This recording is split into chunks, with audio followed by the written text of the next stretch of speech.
नहीं पा रहे हैं ठीक से, तो उसे झटपट से तेज करने के लिए अपने घर में कोई भी कप या मग लीजिए, उसे उल्टा कर लीजिए और फिर उसके पीछे के इस हिस्से पर चाकू को ऐसे चलाइए थोड़ी देर के लिए। इसे ऐसे ही चलाते रहिए दोनों तरफ से और फिर आप तुरंत ही देखेंगे कि आपके चाकू की धार तेज हो जाएगी और फिर से ये काटने में आसान हो जाएगा। अगर आपको घर में फ्रेश गार्लिक बटर बनाना है तो एक पैन में लो फ्लेम पर 1 टेबलस्पून बटर लीजिए और फिर इसमें 2 टेबलस्पून ग्रेटेड या फिर बारीक कटी हुई लहसुन डालिए। इसे थोड़ी देर सौते कीजिए ताकि लहसुन का कच्चापन थोड़ा निकल जाए और फिर गैस का फ्लेम ऑफ कर दीजिए।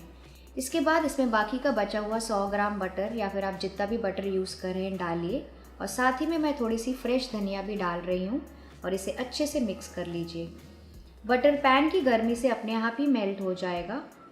तो ये देखिए अच्छे से मेल्ट हो गया है। इसे मिक्स कर लीजिए अच्छे से और इसे ठंडा होने के बाद किसी कंटेनर में ट्रांसफ़र कर लीजिए।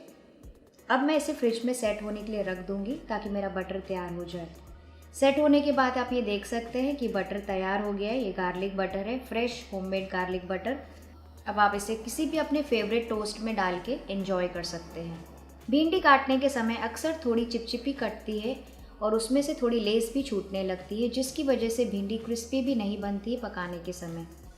तो इसके लिए चाकू के दोनों तरफ नींबू को थोड़ा घिस लीजिए अच्छी तरह से। ये देखिए कैसे मैं कर रही हूँ, दोनों तरफ से नींबू को घिस लीजिए और उसके बाद भिंडी को काटिए। ऐसा करने से भिंडी आसानी से कट जाएगी और इसमें से कोई लेस भी नहीं छूटेगी। जब भी आप कोई भी क्रीम बिस्किट या फिर मीठे बिस्किट रखते हैं स्टोर करने के लिए किसी डिब्बे में, तो इसके लिए सबसे पहले डिब्बे या कंटेनर में 1 चम्मच चीनी डाल दीजिए नीचे और इसे अच्छे से फैला लीजिए। फिर इसमें आप अपने कोई भी मीठे या फिर क्रीम बिस्किट्स भर लीजिए। इसके बाद इसे लिड से कवर करके आप स्टोर कर सकते हैं। ऐसा करने से बिस्किट्स ज़्यादा समय तक के ताज़े और कुरकुरे बने रहते हैं। एक कटोरी में आधा कप नींबू का रस लीजिए। उसके बाद मैं इसमें डालूंगी 4 से 5 चम्मच शक्कर के और फिर आधा चम्मच नमक का। इसे अच्छे से मिला लीजिए। इसे मिलाने के बाद इसे किसी आइस ट्रे में इसे डाल के सेट कर लीजिए। तो यहाँ पे मैं अपना चॉकलेट मोल्ड यूज़ कर रही हूँ आज। इसे अच्छे से भर के फ्रीज़र में सेट करने के लिए रख दीजिए। तो अब आप ये देख सकते हैं कि नींबू, शक्कर और नमक के कितने अच्छे बर्फ़ तैयार हो गए हैं। ये देखिए कितने सुंदर भी दिख रहे हैं।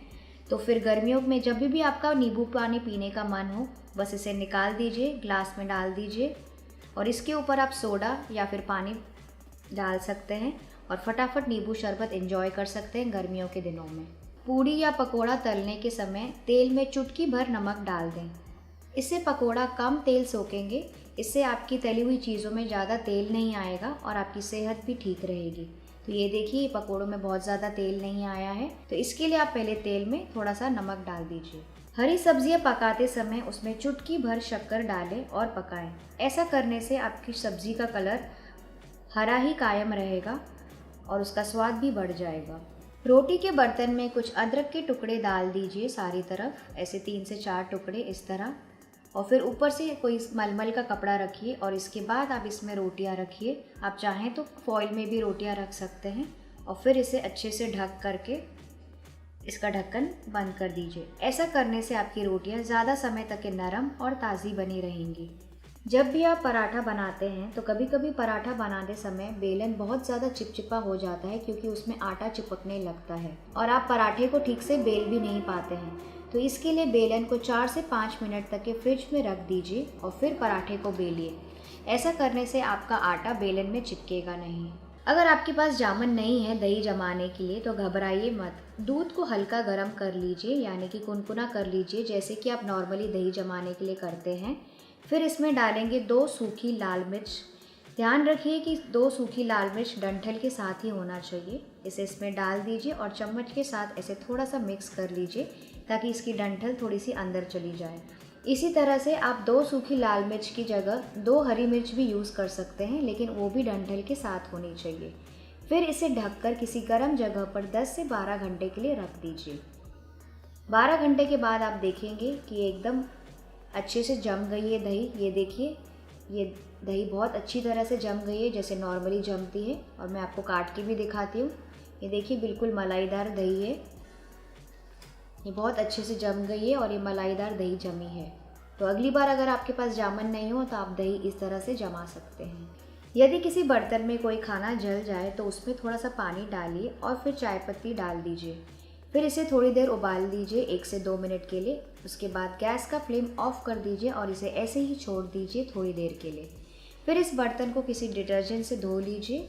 ऐसा करने से आपका बर्तन फिर से साफ होकर नए जैसा चमक जाएगा। यदि आपकी फ्रिज में बदबू आ रही है तो उसे दूर करने के लिए एक नींबू को 2 भागों में काट लीजिए और फिर इसे फ्रिज में अलग अलग ट्रे में रख दीजिए। ऐसा करने से आपकी फ्रिज में से बदबू गायब हो जाएगी। यदि आपका फ्रिज ज़्यादा गंदा हो गया है और वो नॉर्मल तरीके से साफ़ नहीं हो रहा है तो इसे साफ़ करने के लिए एक बर्तन में गर्म पानी लीजिए और इसमें फिर डालिए 1 चम्मच बेकिंग सोडा।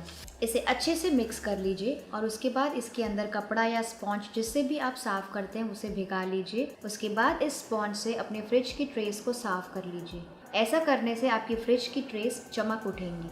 यदि अंडे उबालते समय आपके अंडे अक्सर फट जाते हैं तो परेशान ना होइए। अंडे को उबालने से पहले पानी में आधा चम्मच नमक डालिए और उसके बाद इसमें अंडे डालिए उबालने के लिए। ऐसा करने से आपके अंडे फटेंगे नहीं और बॉईल होने के बाद आप ये देख सकते हैं कि अंडा फटा भी नहीं है और इसका छिलका आसानी से निकल जाएगा।